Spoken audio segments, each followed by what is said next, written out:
and welcome to the Pursuit of Happiness podcast. I'm your host, Winona van Delft. I'm a health and mindset coach, spaghetti and ice cream lover, travel junk, and a cat mom. I love conversations that are on a more raw and deeper level. And today I have with me Cherry Johnson. Cherry is a mom, army veteran, multi-business owner, and is founder of The Chosen Transformation. She works with youth with sport performance, mental focus, and leadership skills building. In today's episode, we're going to talk about on how to create an abundant and happy generation. Hey, welcome Cherry to my podcast today. I am really happy to have you over here because I love your energy and your smile, and I'm really excited to talk to you. Can you tell a little bit about yourself and what you do? Okay, I would absolutely say that I am a visionary Pathfinder. When I began, I started working with kids, and I trained kids with sports performance first. And then as I noticed they needed more mental training, so what I did was I developed a program that went through 9 different phases for mental training. We worked on attitude, leadership skills, self-esteem, confidence, and all of those things with the altitude, because we know we can't go any higher if our attitude sucks. Okay. So when I was working with them with the program, I noticed immediate changes. So I began to just incorporate that into my sports performance, and then the parents came. So as an adult, we weren't taught mental focus, how to deal with emotions, that we had limiting beliefs and limiting decisions. We were never taught that. What our parents gave us was what their parents gave them, what their parents gave them. Therefore, they were only doing the best that they could with what they had. So, through a long life journey, it took me being at my lowest point to find a way to dig myself out, and working with negative emotions and eliminating them, limiting decisions, making sure that my beliefs are my beliefs, to build my value system, because that's like the most important. Our values actually determine our identities, which is who we are. So from, we grow through tragedy, we grow through mistakes, we grow through all of those things, and through all I work, that's how I get where I am in the programs and the companies that I've built. That is amazing. So can you tell a little bit about your story, if you want to? Like how did you manage to change your mindset? Because I know people who will never change their mindset, who don't understand what I am doing, what you are doing. They don't understand that, or they are feeling so low that they don't feel like there is a way out. So what was it that happened for you that you decided, like, I need to change something? I'm the 4th of 8 kids. I'm the middle kid. So when I was younger, you don't get paid to a lot. You don't get a lot of attention being that middle kid. So I have 3 older siblings above me that, they're just gonna try the system. So and then the four under me, are watching everything else, and I'm stuck in the middle, like, I don't want to do that, I don't want to do this, But I left home. I went into the military, and you transverse through life. Military life was great for me. I absolutely loved it. Some of my best friendships were made there. But I ended up having a seizure. Didn't really know that that's what it was, but I ended up having a seizure because as a military police in Korea, I had to work with the locals, and I was exposed to an active case of tuberculosis. They give you a medication that normally works for everyone. My body was just like, no. So they rejected it. And then they gave me another medication that actually destroyed my heart enzymes. And I began to have heart problems and liver problems. So they took me off of that medication, and it was already too late. So by the time I was working, because that's what the Army do, you work. Yeah. So and I went into one of the clubs, and the lights short-circuited my system. So after the seizure, I had issues with speaking, walking on my own. My joints swole. I mean, they were bad. And I couldn't take care of myself. So what ended up happening was I was bedridden. I was out of the military. I was bedridden. I had to have someone with me 24/7. I had to have a caretaker at the age of, I don't know, 34. Wow. So at 34 years old, I was completely disabled, taking 23 pills a day. With 23 pills a day, you don't know if you're coming or going. You wake up to eat, take a pill, maybe use the bathroom. And then at the same time, someone's helping you do that. I had never been put in that position because I was an athlete. I played volleyball, I played basketball, I ran track. I was always going, I was always doing something. And this didn't sit well with me because they told me that I would never play volleyball again. I would be lucky if I'm able to walk assisted in a walker. So then you hit that very, very low point. Yeah. And when they were just like, oh, well, you're depressed. I thought I was the happiest depressed person I know because I was always smiling, I was always laughing. But when you have everything in the moment taken away from you and you're still learning the basic necessities of life, you don't have anywhere to go. So yeah, I did the pity party thing. I felt sorry for myself. I did the woe is me. I got angry. And then I came across a guy named Michael Stevenson. He was doing hypnosis. And with the therapy and stuff that the Army gives you, it doesn't help you fix it. It actually, okay, tell me what happened and write the story down. Tell me this, tell me that, write the story down, read the story, connect to the story, but they're not telling you how to learn the lessons. I didn't realize that there were lessons in everything that we go through. And the reason we continue to go through them over and over and over again is because we're not learning the lessons. Yeah. Through Michael Stevenson and doing the hypnosis, I actually learned that every single emotion is trapped somewhere in your body and it causes a disease. And if you release that emotion by learning the lesson, you can release the disease as well.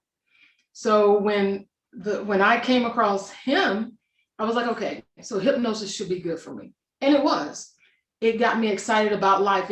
I now had the potential to be able to do things on my own at some point, and that excited me.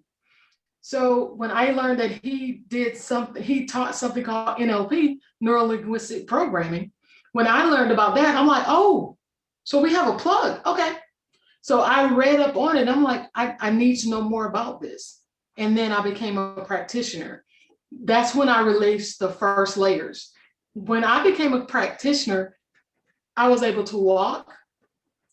I could go up and down stairs on my own. And I cut down the pills from 23 pills a day to 5. Amazing.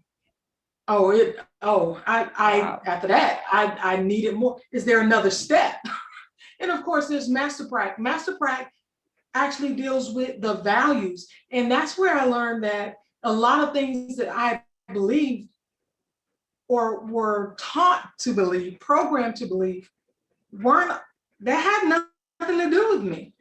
I had to formulate and find a foundation of belief that were good for me, that worked for me. And once I did that, and I knew my why, I knew my purpose, my value system changed.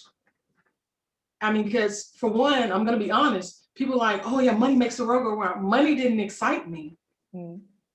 It was just a means to pay bills. But once I learned that for the work that I do, money is an energetic balance from what I give you to what you give me.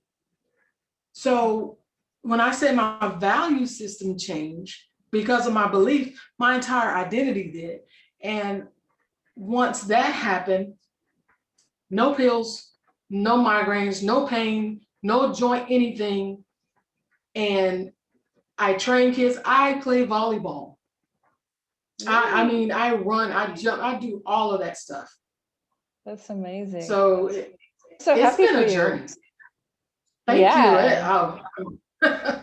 But I have one Every day question, because yes. usually I mean, in the military, they are really hard, but I always thought that they also focus on mindset. I mean, you have to be in a really great state, I would say, to be able to practice that job. But You would think, look on the outside looking in, that the very first thing that they would teach is something that they've researched for years. yeah.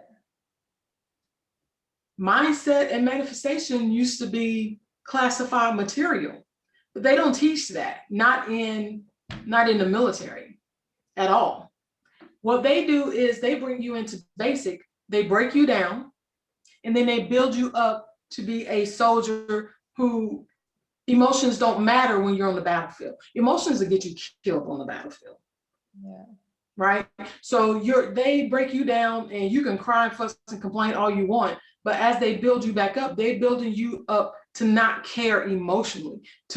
If it bothers you like that, you need to pack that down. That's not for here. I understand it for the job, but it's not healthy. No, and then they don't have resources within the system that actually, once you come, we get debriefed after missions, don't get me wrong. At the same time, professional, mental, and the therapy, like anger management, teaches you, okay, recognize that you're angry, but it doesn't tell you how to learn from the anger. It don't tell you how to find where the anger is and why you're angry. It just tells you You have to you're do angry, this and this. and you need to breathe, and then you need to let it pass. That's not how that should be done. And we're getting kids in 18 and 19 years old going through the military basic and AIT, and they're not being taught how to deal with their emotions. Therefore, the military is one of the largest groups that have the most mental dysfunction. Yeah. Wow. That's I didn't expect that.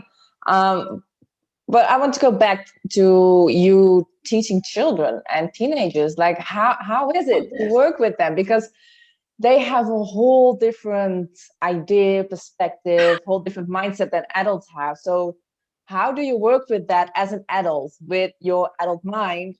How do you go into the children's mind? Well, the very first thing, kids do not see adults as being people. They're just mom or dad. So when they can separate you as a person, they don't have to treat you as they treat their friends. They don't feel that type of respect, and it's not a bad thing. It's just that they don't see you as a person. Yeah, I think I get that. Like for example, teachers. When I was in school, you see them as teachers. You don't see them as humans. It's really it's hard to say, but sometimes when I look back, I was like, yeah, but they were human too. And then I'm like, oh my God, it's actually really hard to say, because when you're younger, you just see them as your teacher, and it's weird to see your teacher outside of school Correct, because you see them as a person of authority. Yeah. And once you witness them outside of that authority, it's mind-blowing. And it's the same way for teenagers. So what happens first is I find out exactly how they think. Because remember, from the time they're conceived up until about 7, they're programmed by their teachers, by the church, by their parents, by their friends. So the belief system that they have right now is all learned from other people. They haven't had a mind of their own yet.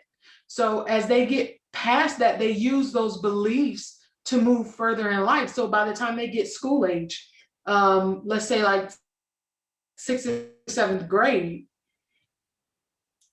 whatever their parents said is truth. Yeah. You can't debate that with them until you show them where the truth is. There is no fighting facts. Facts cannot be changed. They can't be altered. Facts are exactly what they are. They're facts and they're proven, right? So when they're having issues at home with their mom, and I give you an example, like one of One of my seniors actually was like, oh, my mom, she literally gets on my nerves. She doesn't understand. All I want to do is this. I say, okay, let's dissect that. Your mom gets on your nerves. Oh my God, yes, coach. She does. Does she tap dance on your nerves? She jump up and down? I mean, I need to and this is how I talk to them. I physically need them to see that the words that they're using aren't the words that they actually mean. And she's like, that's crazy. No. I was like, okay. So she doesn't get on your nerve. And she was like, okay, right. She wants me to do this. And she says that this is the best thing. I was like, have you been here before? Have you done this before? And she's like, no. I say, have your mom been here long enough? And has she done this? Well, yeah. I was like, I understand what you're saying because you don't want your mom's experience because she did that. You have to also understand that you are a different person from your mom and that you will experience something totally different. You know, and then their wheels get to turning. And well, me and my mom bumped heads. Okay, that's good. Y'all bump heads. I was like, but at the same time, are you recognizing that your mom is only human?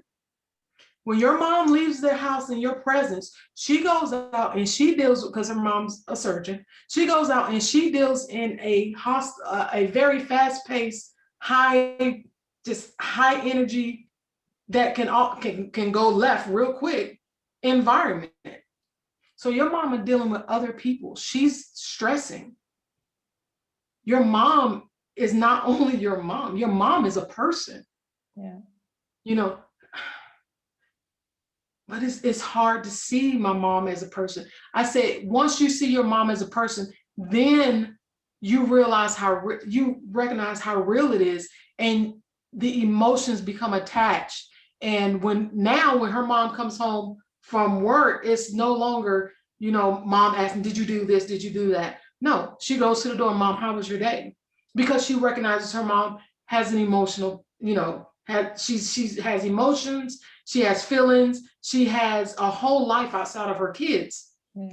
But as a kid, I'm the most important. True. So yeah.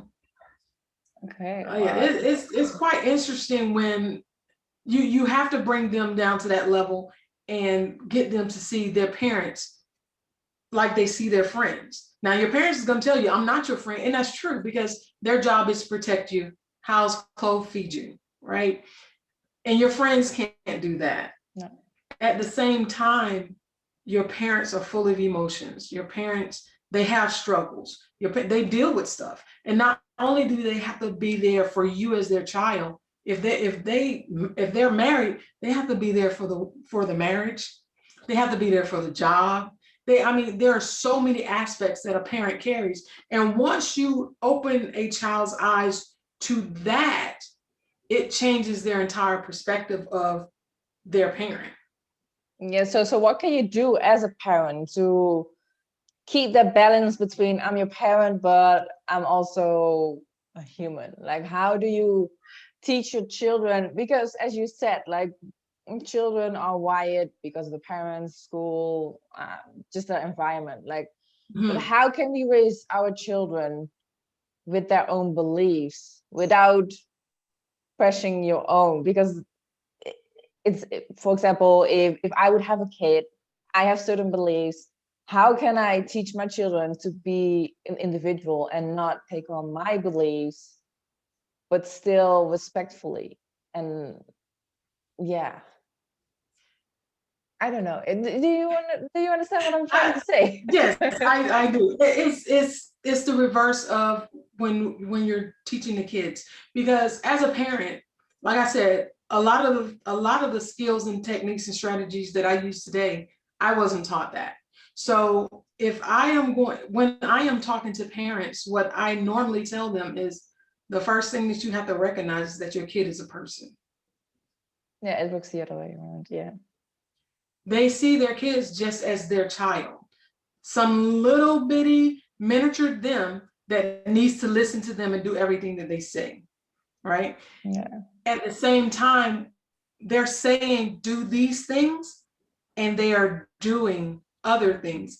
Kids don't normally operate out of you telling them to do things. They operate out of watching you do things. Yeah. So as a parent, we need to be mindful of our actions and making sure that they correlate to our words. Our words are extremely important. And this is one of the reasons why. It doesn't matter if that kid is 5, it doesn't matter if they're 18. They are going to watch you because they trust you to lead and guide them through life. Now, when it comes to the value system, you're going to do everything to teach them, those good things, how to be a good person and how to be a good human, not to lie and all of these things. And at the same time, as they grow up and they're out there experiencing the world, you teach them if it feels good to you and it feels right. And kids know what feels right. Yeah. And they can tell you exactly, oh my gosh, I was so excited. And they're here. I'm so excited. I'm so excited. And then when they know it's wrong, it's like lower. And it's like, oh, it just didn't feel good. It was in the pit of my stomach. Yeah. Right. And that's a foundation thing. Anything that is in the pit of their stomach, something that dropped way down and it didn't feel good, it made them heavy. That's a foundational belief, and they know that it's wrong. In that moment, if you catch it in that moment, you can advise them, okay, if that didn't feel good, what would feel good to you about that situation? What would make you feel better? What would make you want to do that thing and it feel right to you? That is how you can begin to build their belief system. Okay, that is amazing. That is good. So no more hypocrites in the world.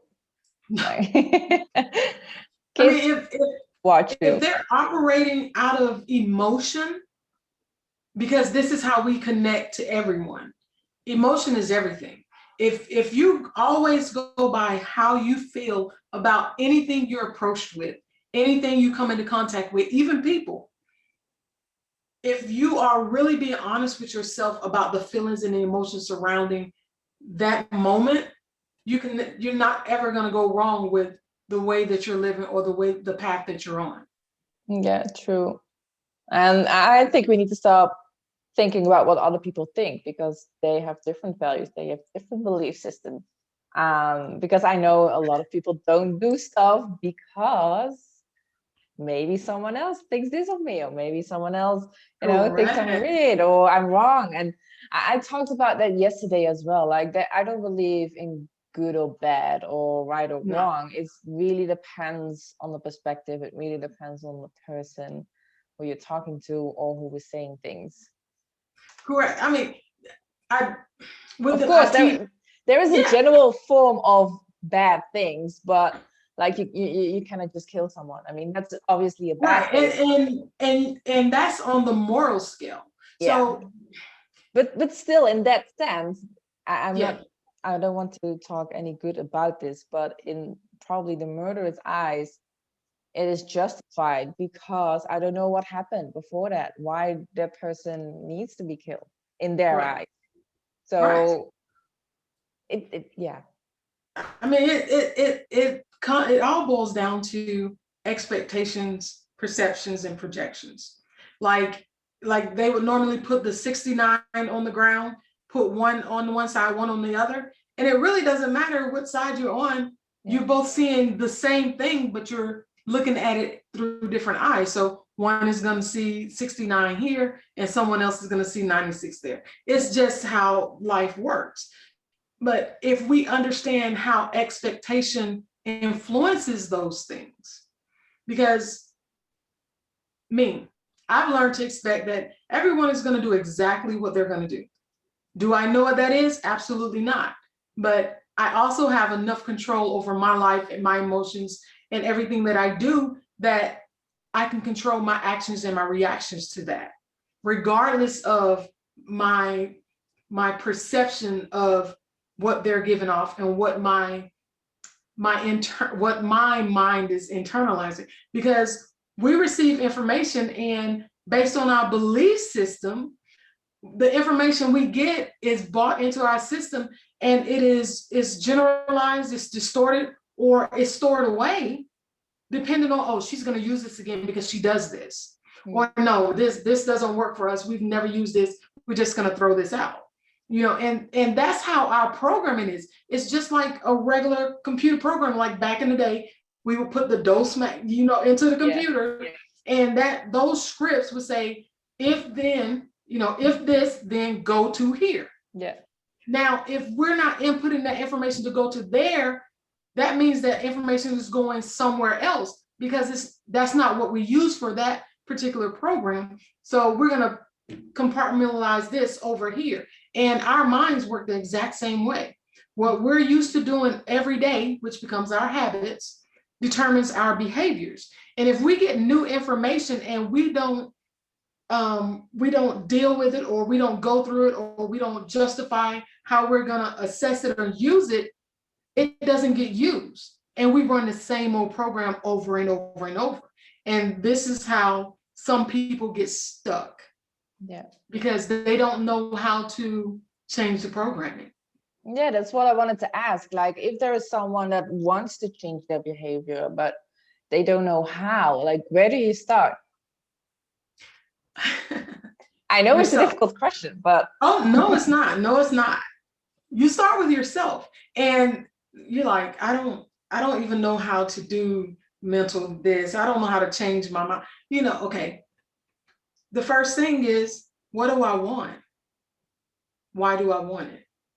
That is a really important question to ask, because we always know what we don't want, but is why, but most people focus on, you know how they tell kids, oh, don't touch the stove, or don't do that, this is going to happen. The energies in the universe do not understand that. Therefore, drop the don't. And what you're telling that kid is, touch the stove, do that, and this is going to happen. You're validating it for them. It does not understand negative. It sounds crazy, but it does not understand negative. So when I'm working with kids and when I'm working with their parents, if you want a kid to do something now, or you want a kid to do something, tell them exactly what it is you want them to do. Yeah. Sound crazy simple, right? But actually, if they want to please you, they want to always make you happy. And if you are being direct with what you want from them, it will get done every time. And when we're training, we don't use try. Try is not an action word. It's a filler. So, and they're just like, I use that word all the time, coach. Okay. So I usually tell them, okay, pick up your iPhone. They'll pick up their phone. Okay, put it back down. Put it back down. Okay, pick it up and put it in your right hand. Put it down. Pick it up with your left hand. Put it down. Now, try to pick up your phone. And they'll pick it up. I was like, no. You picked it up, so that's an action. You did that. Try to pick it up. And they struggle before it hits them that is just something someone says. It's not even something you can do. Yeah. And when you eliminate try from your speech, then you get do or not do. There's no in between. Yeah, that is really great. Like, I haven't thought about it that way.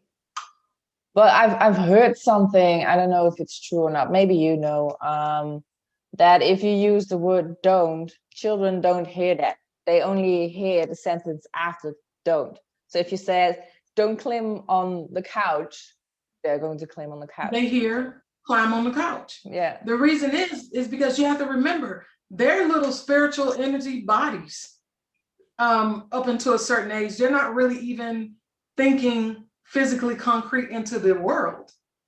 So they think like the universe thinks. They eliminate words that they don't need. Actually, that's kind of beautiful. Oh, yes. That's why I love working with kids, because the innocence and the knowledge that they have, they don't even realize that they have it. And you can just talk to them and you get all of this good stuff. That's amazing. Yeah, they're some smart kids. Yeah, I always say that we have to be more kids, not just also the playfulness of kids. Like Mhm. we are so wired to not be creative anymore, or to not just do what we want. I'm not saying that we have to do everything that we want all the time. I mean, there is a place and a time for that. But I think it's so beautiful that kids can be so amazed with the simplest things that we take for granted. Correct. It's amazing how those eyes and their brain. It's just it's amazing. I mean, we absolutely come here with the power of imagination, the power of visualization. And because of the programming, we at a certain point, we're told that you're too old for that now. Mm-hmm. You take one of the biggest gifts that we've come here with, because imagination powers us. It empowers us. When we want something and we can imagine it to a point that everything that I do, I work towards what I see in my visualizations, in my imagination. And before you know it, you have that. That's manifestation all day long. Yeah, that's what I wanted to say. Yeah. I mean, it is. I mean, I didn't even realize that. But when I was in the 8th grade, I watched my very first volleyball game. And I watched that player go from the middle of the court behind the person who sets her the ball. Didn't know what all that was then. And she jumped so high and she just powered that ball down to the ground. And in that moment, I'm going to do that. Everything that I did after that was me seeing myself doing that. And in less than a year, I did that. Then I was able to find something else. But I worked hard. I learned the game. I did some of the craziest training because my coach was like, if you're going to do it, you're going to do it. Yeah. So, I mean, I didn't even know that's what I was doing. But at, 14, 15 years old, I manifested my athleticism to play the highest level of volleyball. It's amazing. I love what we can do, what it brings, that we are literally capable of anything. And yes, it's amazing. It's truly amazing what we can do. But I do have another question. Like, when we are children and we get all the information, we are like a blank page. Yes. So how important is it, the words that we are using towards kids, and like, how can we create those amazing, energized, happy children instead of the adults that are walking around right now depressed and worried all the time? And you know what I mean? Like, I mean, yes. Probably the people that are listening now, I know they have children, or they are going to have children, or not at all. It doesn't matter. But the listeners are at the age now that we have an influence on that. So we have an influence on the next generation. So how can we create the most amazing, most alive feeling generation? So first of all, what you want to make sure happens is that they use their imagination as much as possible. When they are being creative, allow them to be creative. As a matter of fact, you can foster it by training them to understand that when they're being creative and it feels good, that's always the right thing to do. Ask them, what do you like? What do you like to do? What makes you happy? When are you happiest? What do you want to be? And a lot of people are like, oh, everyone asks that question. When you're asking a child, what do you want to be when you grow up? You're asking them, you're pretty much finding out how their mind is working right now. If they say, I want to be a ballerina, ballerinas are independent. They are hard workers. Sometimes they have to be alone in order to master performances. So when you hear kids say that they want to be a ballerina, you are now fostering an independent child, a child that just give me what I need right here and I'll handle that. If you have a kid that said, I want to be a firefighter, they want to be a hero. They want to save people. They want to be the ones that if something goes wrong, I'm there for you. You don't have to worry about a thing. These are the ones that are encouragers. These are the ones that are going to be teachers. These are the ones that are going to be the activists to keep bullies away. When they're telling you that they want to teach or I want to be a performer, performers serve a purpose in the world. Performers make us feel different emotions. So they want to be able to change how you feel from one state to the other. They want to be able to make an impact on your life by using theirs. So it's vitally important when you're listening to what a kid is telling you they want to do or what they like to do, and not just see it as, oh, well, firefighters wear uniforms or they drive the big trucks. It's deeper than that. They don't realize it's deeper than that, but this is their inner selves telling them, this is what we're here to do. This is our purpose. Now, people say, well, she said that, but she didn't become that. How much did you foster that? How much effort and energy did you put into finding her gymnastic classes, ballet classes, a teacher that could teach her to perform? How much did you give to that dream? Yeah. We don't give to the dream. Oh, that's cute. And then we teach them other stuff. School is very, very important. School is important. You're going to have to get a job. You have to work so hard to make it. No, you don't. Yeah. Because if you're doing something that your heart actually explodes with, it's your passion, you don't work at all. There's no work involved because everything is energetic. And when it's energetic, those things, they just come. They just come. You don't have to go looking for them. You don't have to go searching for them. You don't have to beat down people's door, calling people's phone, hitting their emails. There's no stress in a passionate job that this is your heart center for what you want to do. If we are listening to them, what do you want to do?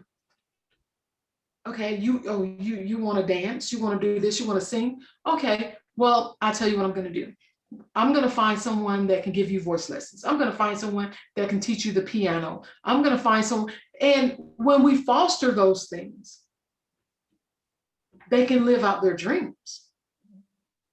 But as parents, we haven't been taught those types of things. No, that's true. That's why I'm asking, because our generation and the generation above us has been raised so differently.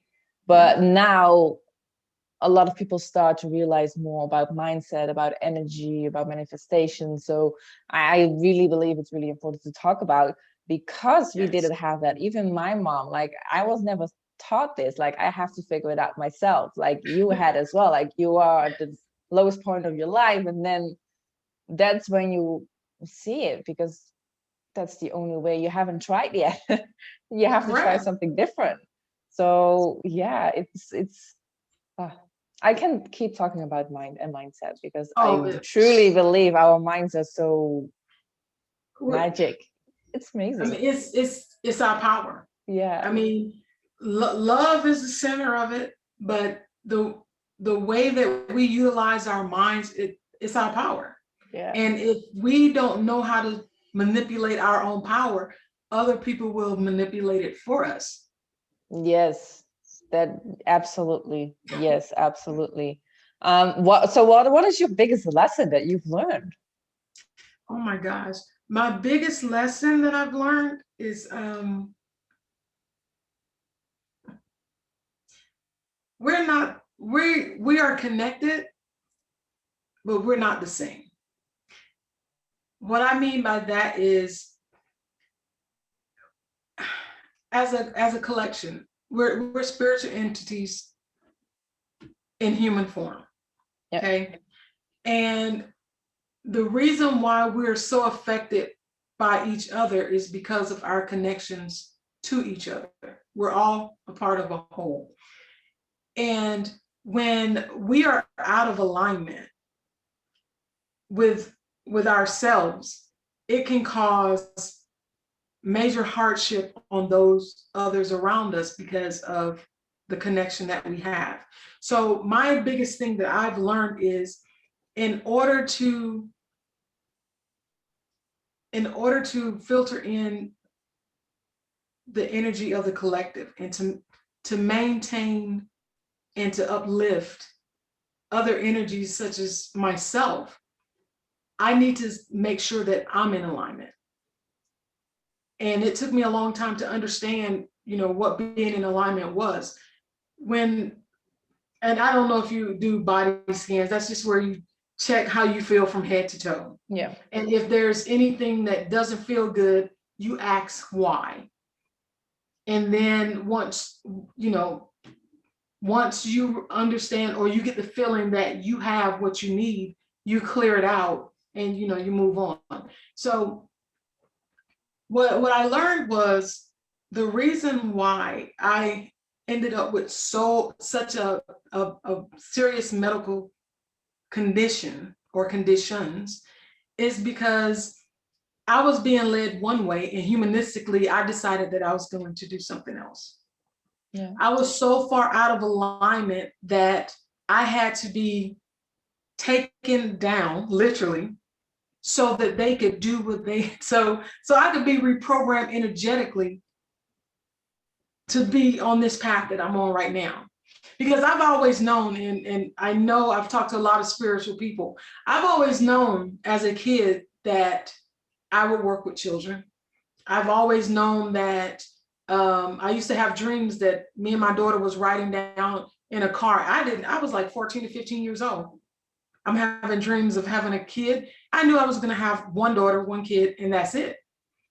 There are a lot of things that are in my life right now, and a lot of things that are coming that I've seen when I was a child. Yeah. But when I went into the military, all of that became distorted. And it was because of the programming within the military. And I was like, well, I can just do 20 years here, but it wasn't for me to do 20 years there. It literally wasn't even for me to go in there, but your humanistic self and your things your parents say, the things your peers say, the things that the teachers are telling. I mean, so many things affected that. No one encouraged me to follow and jump on that dream train. Yeah. No one did that. And because I wasn't encouraged to do that, because no one was like, oh, don't worry about it, because I can get this for you, and I can get this, I can show you where to get this at. I did what humanistic thinking needed me to do. We're paying bills. I want a car. Just the materialistic things. I put myself in a box. Once you put yourself in a box, unless you begin to poke holes in it or you blow the top off, you remain there. And that there's a ceiling, and the ceiling is so low. The size, you're here, and there's no movement in that. My energy, my spirit has to move. And I don't do backward moving. I learned from my past, but if it doesn't move me forward, I don't do it. If it doesn't feel good to me, I don't do it. If I can't have fun doing it, I don't do it. The hustle movement of stress for, I'm grinding every day. I don't grind. I don't need to grind. I'll follow my spiritual connection, everything that feels good to me, and those things fall in place. And a lot of people are like, I can't do that. You're right. You can't, because you believe you can't. Exactly. Yeah, absolutely. So, that was huge for me. Alignment is everything. How you feel is everything. It's the love and emotion is our guidance system. And once you understand that, you won't go wrong. So what do you want to say to the people who are saying, yeah, okay, that's all nice, but I still need to pay the bills? I would say find something else. There are enough things to do in the world, or create your own job, create your own workspace where you can earn money but still love what you do. Exactly.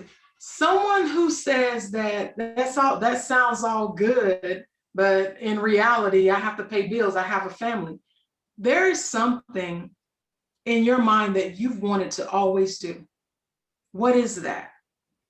And you haven't done it now and you're stuck where you are.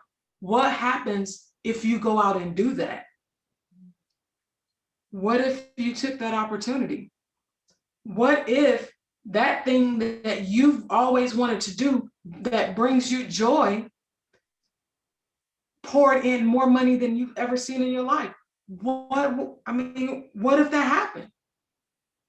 Yeah, exactly. A lot can happen. We're always focusing on the worst things, but what if it does work out? What if it can happen? We need to start focusing more on that. We need to just ask ourselves different questions, more empowering ones. The the questions open up everything that you've put down, because you're an adult and you need to act like an adult and you need to do adult things. You have responsibilities. Yes, you do have responsibilities. Your very first one is to make sure that you're happy and content with your life as it is now. If you're not, then you're not being responsible to yourself. And therefore you cannot be responsible for something else. Nope. Yes. Everything behind that becomes an anger issue, because I'm not happy, then why am I going to allow them to be happy? And you're not processing it like that. This is how it goes, though. That's the energy. Once you're not happy, anyone in your energetic field is going to not be happy because you're not. We affect people like that. Yeah. If you're sad, people love you. They're going to be sad as well. Yeah. And if we're being responsible for our emotions, because no one can make us feel any type of way, they can't. Oh, she makes me sick. Did you throw up? No, it's just your words. You have to learn how to express yourself through appropriate words. Because if you're saying she makes me sick, the universe is going to say, okay, she wants to be sick. Yeah. And they'll give you an illness. And the more you say, someone makes you sick, someone makes you sick, they make me sick, they make me sick, they make me sick, give her more sickness, give her more sick. And a lot of people don't even understand, the more that you're saying these things, it's not just about saying them, but you're so angry and discontent when you're saying them. The emotions you're using with those words, it's not really the words, it's the emotions that are tagged into those words that are intertwined. So you feel a certain type of way when someone makes you sick. So you have to get that back. Yes. Beautiful said. I love how you phrase things. I love how you use your words. And I have to give the visual, because that's how kids understand. Exactly. So what if people want to work with you, or are like, okay, I need maybe some coaching for my kid? So how can people contact you? The kids, the website for the kids is TCT Youth Boot Camp.com, or they can just come to my my Facebook page, The Chosen Transformation. And the adults as well is tcttransformations.org, or they can also just come to to Chosen Transformation Facebook page. You can email me from that page. You can, drop a note. I answer. Okay, that's amazing. I'll leave everything in the description so people can contact you. And Awesome. And if they have questions, they can just contact or comment on the podcast as well, and then I'll make sure I'll get it back to you so you can answer it. Yes. Okay. Thank you so much for this. It has been a lot of fun and a lot of love insights. Absolutely love this stuff. Thank you so much for listening. I hope you enjoyed it as much as I did. If you want more information, or if you want to work with Cherry, please click the link in the description or comment on this episode. Don't forget that I'm always here for you no matter what. Just shoot me a DM on Instagram, Facebook, via email or TikTok. I will always respond. Thanks again, and see you next time.